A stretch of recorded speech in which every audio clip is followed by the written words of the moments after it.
नमस्कार दोस्तों। आज हम बात करेंगे राजा इक्ष्वाकु की सतयुगी महागाथा।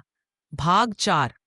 सतयुग वह युग जहां सत्य सांस लेता था, धर्म चलता था और नीति राजा का मुकुट हुआ करती थी।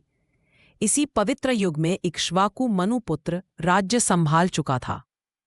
आज की कथा उन प्रारंभिक दिनों की है जब एक नया राजा, एक नई जिम्मेदारी और एक नई अग्नि परीक्षा इक्ष्वाकु के सामने खड़ी थी।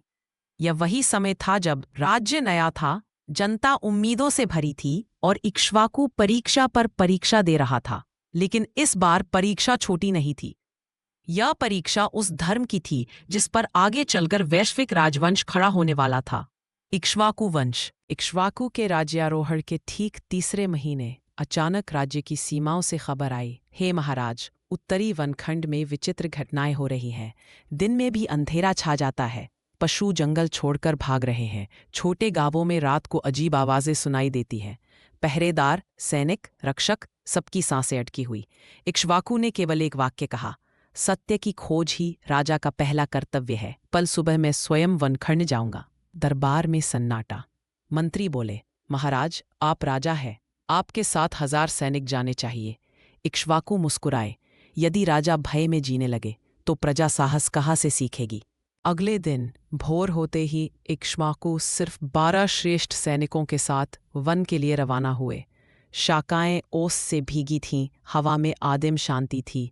जैसे जैसे दल आगे बढ़ा, रास्ते में टूटे पेड़, जली हुई घास और पशुओं के विचलित पद चिन्ह एक विचित्र हलचल की कहानी कह रहे थे। वन के मध्य पहुंचते ही अचानक धूम धड़ाम एक विशाल वृक्ष जमीन पर गिरा। सैनिक हथियारों से सजग हो गए। इक्ष्वाकु ने संकेत किया, धैर्य, पहले देखने दो। वो आगे बढ़े। पेड़ के पीछे एक विशालकाय, दुर्लभ, असामान्य जीव पड़ा था। ना वह सामान्य पशु था, ना राक्षस, ना मनुष्य। उसकी आंखें अंगारों सी थीं, शरीर उखड़ा हुआ, सांस तेज और चारों ओर धरती पर गहरे निशान। इक्ष्वाकु ने कहा, यह जीव आम नहीं है, यह किसी दिव्य श्राप या तप का परिणाम लगता है।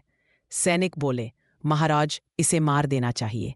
इक्ष्वाकु ने सिर हिलाया, सतयुग में हिंसा अंतिम उपाय है, पहले सत्य जाना जाएगा। जब इक्ष्वाकु आगे बढ़े तो वह विशाल जीव दर्द से कराहा और बोला, महाराज, मेरी मदद करें। आवाज भारी थी पर विनम्र। इक्ष्वाकु स्तब्ध। सैनिक पीछे हट गए। तुम बोल सकते हो? इक्ष्वाकु ने पूछा। जीव ने कहा, मैं कोई पशु नहीं, मैं ऋषि कश्यप का शिष्य मंदार हूं, मुझे श्राप मिला है। इक्ष्वाकु चौंक उठे।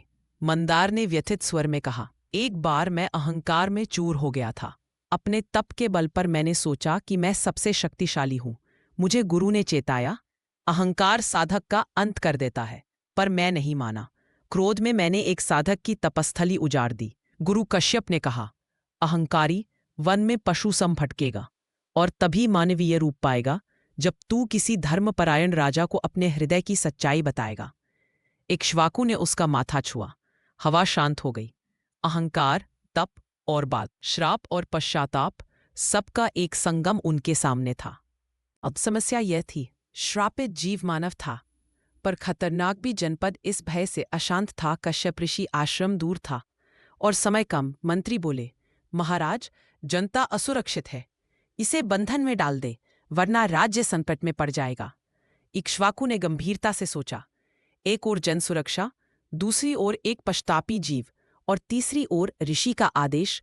इक्ष्वाकु ने कहा, राजधर्म कहता है कि मैं इसे बांध दूं, पर सत्तायुग का धर्म कहता है कि अपराधी यदि पश्चाताप करे तो उसे संबल देना भी उतना ही आवश्यक है। सैनिकों ने पूछा, तो आपका निर्णय क्या है महाराज? इक्ष्वाकु बोले, हम मंदार को लेकर ऋषि कश्यप के आश्रम जाएंगे। जनता की रक्षा भी होगी और धर्म की पूर्णता भी। राजा इक्ष्वाकु ने मंदार को सुरक्षित एक दिव्य रथ में रखा ताकि वह किसी प्राणी को नुकसान न पहुंचा सके। 3 दिन की यात्रा के बाद वे पहुंचे ऋषि कश्यप के आश्रम। आश्रम पहुंचते ही ऋषि कश्यप ध्यान से बाहर आए और बोले, इक्ष्वाकु, मुझे जात था कि तुम्हें आना है। तुम ही सत्य के मार्ग पर चलकर मेरे इस शिष्य को मुक्त करा सकते थे। मंदार रो पड़ा, गुरुदेव, मुझे क्षमा करें। कश्यप बोले, क्षमादान तो ईश्वर का विधान है। तुम पहले अपने राजा के चरणों में सिर रखकर अपने अहंकार का अंत करो। मंदार ने इक्ष्वाकु के चरणों में झुकते ही उसका विशालकाय शरीर धीरे धीरे बदलने लगा, कठोरता पिघलने लगी, रूप छोटा होने लगा और पलक झपकते ही वह एक साधारण मानव बन गया। इक्ष्वाकु के सामने एक नया मनुष्य खड़ा था, विनम्र, शांत, तपस्वी। यह दृश्य देख राज्य के सैनिक विस्मित रह गए। ऋषि कश्यप बोले, राजन, तुमने राजधर्म, लोकधर्म और आत्मधर्म तीनों को एक साथ निभाया है। यही गुण तुम्हें इस पृथ्वी के सबसे महिमामय वंश का संस्थापक बनाएंगे।